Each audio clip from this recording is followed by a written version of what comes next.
रेश्मा क्रिएशनमध्ये माझा सर्वांना नमस्कार. तर आजच्या गोष्टीचं नाव आहे कोल्हा आणि गाढव. कोल्हा आणि गाढव आणि वाघ. तर वाघ आणि कोल्ह्याची मैत्री होती आणि ते वयस्कर झालेले असतात. तर वयस्कर झाल्यामुळं ते काय म्हणतात की आपण दोघं एकीने शिकार आणू आणि खाऊ. तर तो कोल्हा वाघाला म्हणतो, वाघ म्हणतो बर बर. आणि मग तो कोल्हा रस्त्याने जातो. त्याला एक गाढव दिसतो. तो म्हणतो काय गाढव आहे, मस्त दिसता हो तुम्ही, जाडजूड मस्त अगदी, तर तुम्ही राजे शोभता म्हणे. तो मला वाघ राजांनी बोलवलेलं आहे. तो म्हणतो चला. तो जातो वाघ लगेच धरकाळी पडतो आणि पंजात पकडतो त्याला पकडल्याबरोबर तो एका सटक्यात पळून जातो तो गाढव. आणि मग कोल्हा म्हणतो अहो तुम्हाला शोभत नाही अशी डरकाळी फोडून, कसं काय शिकार, आपल्याला गोगल काहीतरी मिळेल का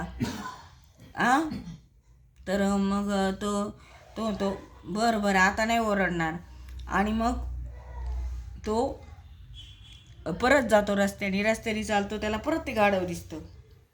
ते गाढव दिसल्यावर तो म्हणतो गाढव राजे त्या दिवशी तुम्ही खूप सुंदर पळाले आणि तुमचं पळालेलं बघून ह्यांना राजांना खूप आनंद झाला आहे. त्यांनी तुम्हाला परत बोलवलेलं आहे तुमचा सत्कार करण्यासाठी.